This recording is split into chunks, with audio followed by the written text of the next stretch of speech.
Hello, isang mapagpalang araw sa inyong lahat mga agri-farmers. Welcome back nga po sa ating maliit na channel, Sarge TV. Update ko kayo sa ating pipino na matangkad na. Malapit nang nakarating sa dulo. Kaya lang dito agri-farmers sa Mindanao. Kung anong naranasan siguro ng buong bansa, ganun din dito. So, nakaranas tayo na napakatinding init. Straight, ilang buwan. Kita niyo yung lupa, oh. Yun, yung mga puno. Dry na dry. Hindi kasi naulanan. Meron pa namang bunga, oh. May mga bunga yung ating mga pipino. Ito. Yan.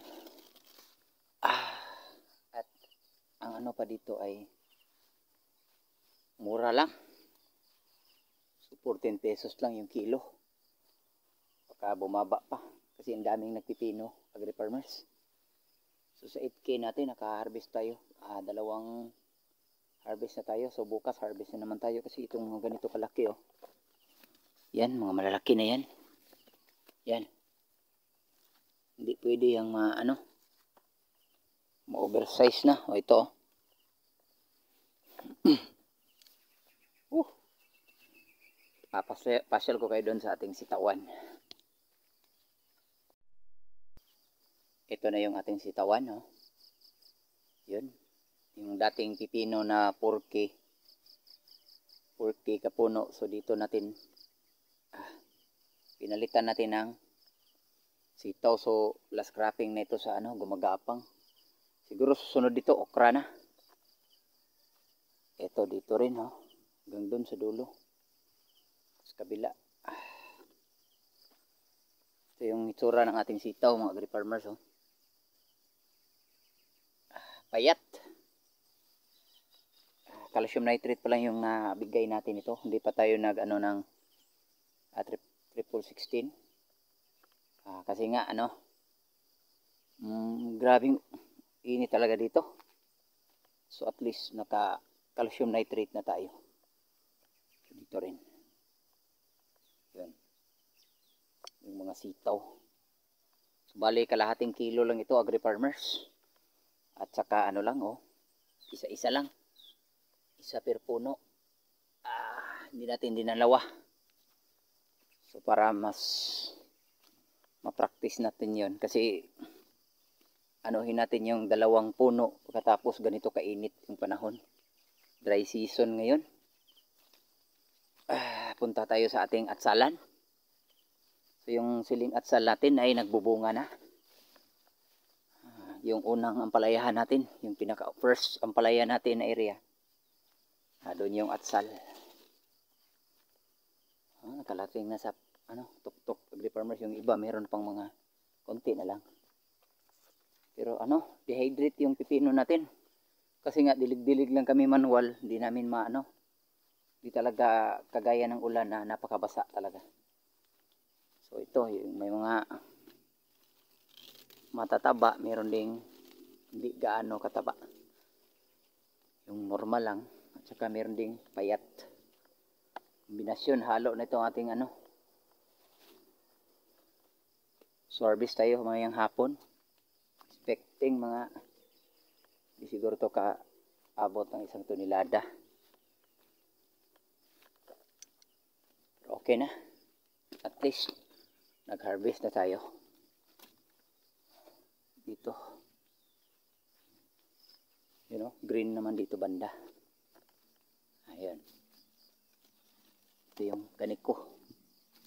Ito yung migasi, oh. Medyo maputi. At pansin nyo, nag-yellow na yun sa baba. So hindi na tayo nag-score. Gamit natin Redomil Gold. Okra. Kaunting okra. So dito may 4 na rows dito na sitaw pa rin. Ito yung panggulay natin. Ito yung natira sa mga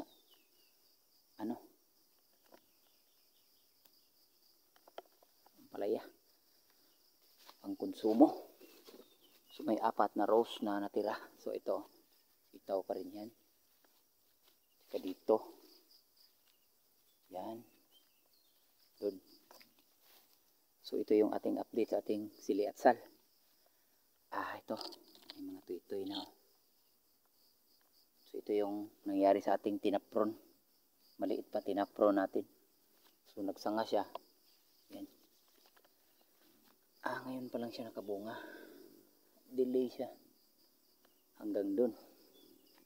Dun tayo sa kabila. Mga malalaki na dun. Ito kasali to sa tapron. No? Itong area na to. Hanggang dun pa rin. So ito yung bandang hindi na tapron. Yung normal lang. Yan. May mga malalaking bunga na. Ito pasunod-sunod pa to. Hindi lahat. Pero meron na rin. Tsaka may mga pahabol. So dito medyo crowded agri-farmers kasi nga sinasagad natin yung ating similya. Yung ating atsal kasi wala tayong ibang mapagtamnan. So dito lang. Yan. At least meron na. Meron din porsyon ng mga malalaki na. Yan. Halos dito lahat meron. Yan. Laki na. Kaya lang kulot.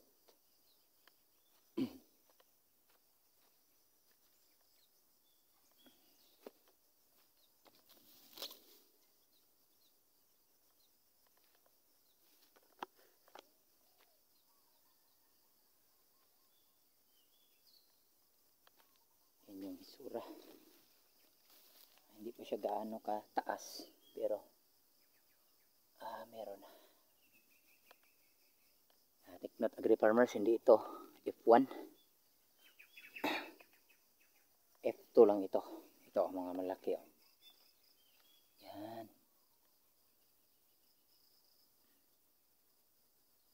Ano nga pala ito? Smooth Cayenne.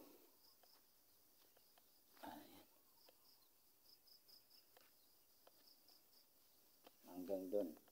So, baybayin natin. Ito yung mga bunga niya. Yan.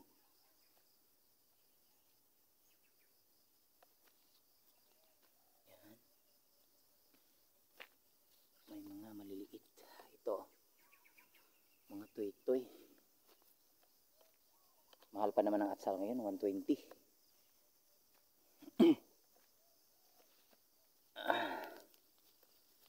Ito yung nangyari. Basa. Dilig-dilig lang yan. Manual. Kasi nga wala talagang ulan dito.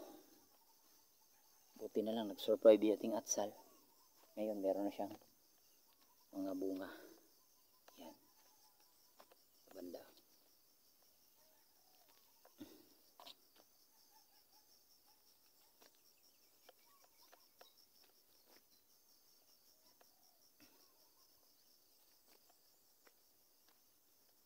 Ito ang pinakamarami. Tatlo yung mga malalaki. Saka mayroong mga tuy-tuy. 1, 2. Sa likod 3, 4, 5, 6, 7. May higit 10. Sana magtuloy-tuloy. Ito rin. Yan. Ganyan na siya karami. Ito meron din.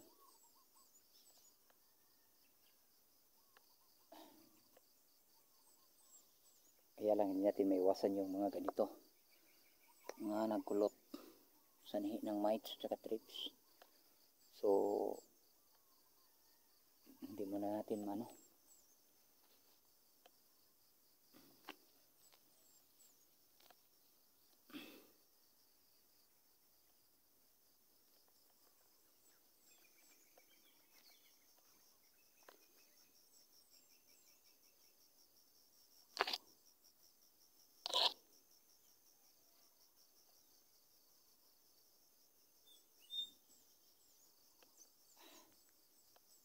punta tayo doon sa tubo. At least meron at meron na.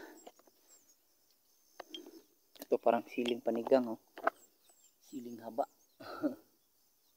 Atsal pa rin yan.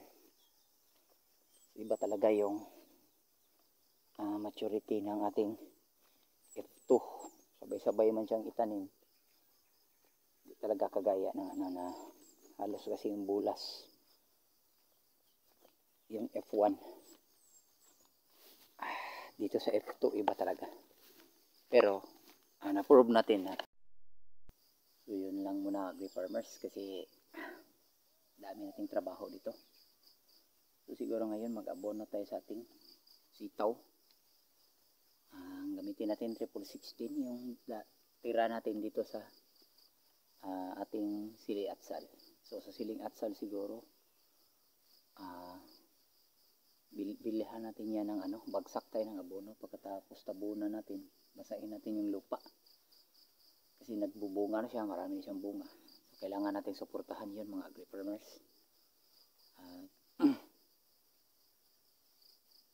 Daming trabaho dito. Yun, may pipino natin na ano, kailangan pa natin harbisin. Tsaka mga labuyo, harbisin natin labuyo ngayon. Hanggang doon na muna agri-farmers. At kung bago pa lang kayo sa ating maliit na channel, huwag kalimutang mag-subscribe naman po. Pakiclick ko yung notification bell para updated kayo sa gagawin nating videos regarding sa ating paggugulay. So sa atin lang yung masishare natin yung mga pinakamababang inputs. Hindi tayo nagpo-promote ng mga hindi tayo sponsored ng mga ating mga pesticide at saka insecticide at saka yung mga fertilizer. Hanggang doon lang muna agri-farmers at maraming salamat. God bless. God bless.